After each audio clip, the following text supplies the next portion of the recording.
करते हुए नारद जी मथुरा आए।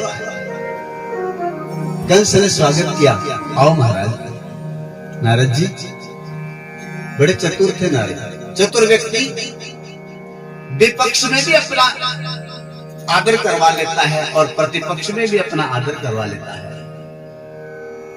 जानते हैं इस कला को नारद जी। नारद जी ने कहा, कंस कब मारेगा तू गोविंद को? अरे कब मारेगा तू? उसके नहीं, 11 वर्ष का हो गया, युवा हो रहा है। कंस आसन से खड़ा हो गया, क्या करूंगा देवऋषि? एक से एक उच्च कोटि का दैत्य भेज करके देख लिया, जाते सब है पर आता कोई नहीं। ऐसा लगता है आकाशवाणी ने सच कहा है।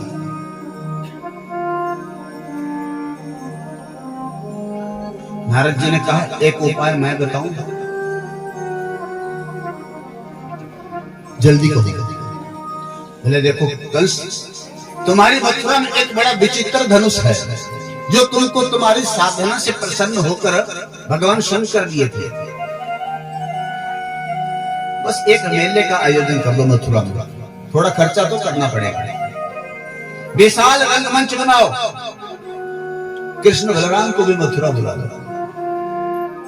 बच्चे ही तो हैं, लगता है उनका जादू ब्रजभूमि में चलता है, यहाँ नहीं चलेगा, यहाँ तेरा जादू चलेगा। बड़े बड़े पहलवान है, पकड़ के कहीं भी मरोड़ देना।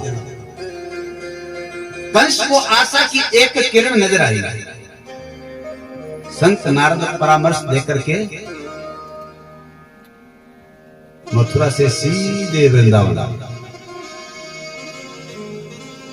मेरे भगवान गोचारण करके लौट रहे थे।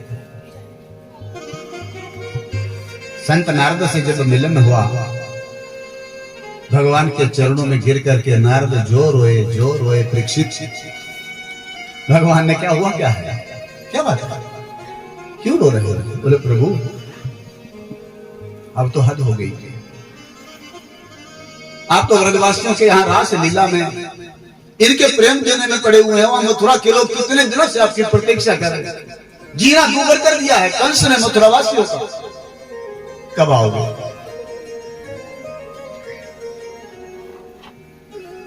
कब मारेंगे आप कंस को?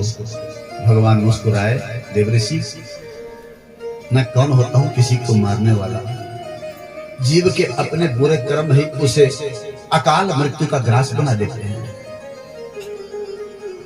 वैसे समय आ चुका है, अब कंस के पाप का घड़ा भर चुका है। कुछ ही दिनों की बात। बोले, प्रभु कुछ भी करो, ऐसी लीला रचो, मैं परसों को आपके हाथ से कंस को मरा हुआ देखना चाहता हूं। गोविंद बोले, मेरे को भी परसों बता दिया और कंस से भी कह के गए हैं कि परसों को कृष्ण बलराम को बुला लो। अजीब नाटक है देवऋषि आपका भी। बोले, प्रभु आप तो जानते हैं मैं तो वही करता हूं जो आपके मन की बात हो। और फिर आग का गोला पड़ा है, उसको हाथ लगाओगे तो भी हमको ही जलना पड़ेगा। हमारे ऊपर गिर गया तो भी हमको ही जलना पड़ेगा। कुछ भी करो आप, पर बस परसों कंस को मुक्ति दे दो।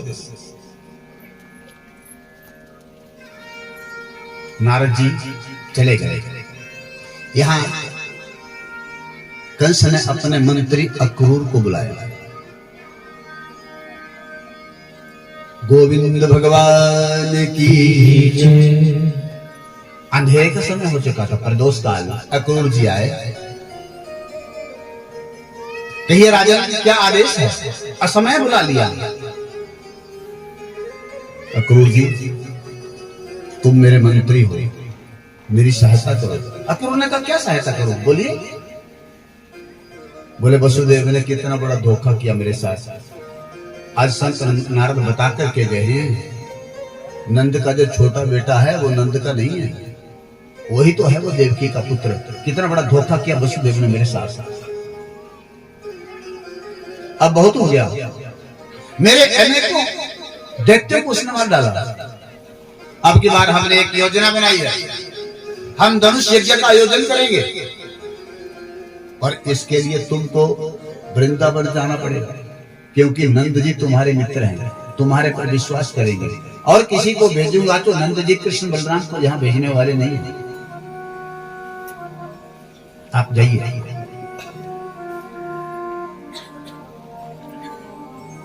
गच्छ नंद ब्रजं तत्र सुतौ आनक दुंदुवे आसादता विहानेन रथेन आनयमाचिरम। देरी नहीं करनी है आपको, नंद के यहां जाना है। जैसे बस 2 बालकों को यहां तक लाना है। अक्रूर जी विचार करने लगे, इस दुष्ट के मन में मेरे कृष्ण और बलराम के प्रति एक कैसा भाव जागृत हुआ, क्यों बुलाना चाहता है। पूछ ले राजन, मान लो मैं आपकी बात मानकर वृंदावन चला जाऊं, कृष्ण बलराम को ले आऊं, और जब यहां आ जाएंगे तो उनका क्या करना चाहते हैं आप।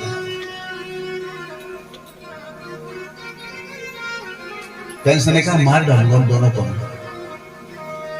अक्रूर का सिर रोमांचित हो गया, आंखें भर आई, कैसा दुर्भाव जागा है इस दुष्ट के मन में मेरे गोविंद के प्रति।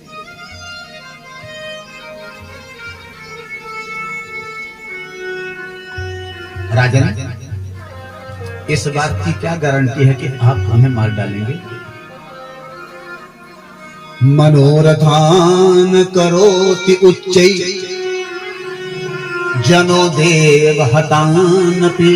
अक्रूर जी समझा रहे हैं, बड़े बड़े मनोरथ करता है आदमी, कल वो करूंगा, परसों वो करूंगा, 4 दिन बाद वो करूंगा, अगले साल को वो करूंगा, और अगले क्षण श्वास बंद हो जाए इसका कोई पता नहीं है। मनोरथान करोति उच्चै देवो जेन हतानपि, काल सिर पर है, पर तुम बुरा मत मानना। इसकी बात की क्या गारंटी है कि कृष्ण बलराम जब यहाँ आ जाएंगे तो आप उन्हें मारेंगे। ये भी तो हो सकता है कि वो दोनों आपको मार डालें। मेरा परामर्श है, इस गलती को मत करना।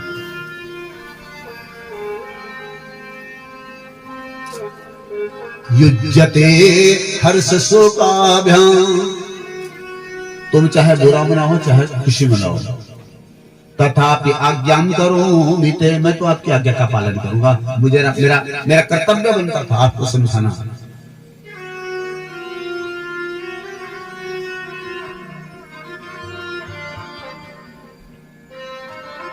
कंस को थोड़ा रोष आया, बोले मंत्री अगर मेरी आज्ञा का पालन नहीं हुआ तो मेरे स्वभाव से आप परिचित हैं। अक्रूर जी ने सोचा मार डालेगा अगर नहीं गया। जाऊंगा महाराज, प्रयास करूंगा उन दोनों को लाने का। आज रात्रि भर अक्रूर जी को नींद नहीं आई।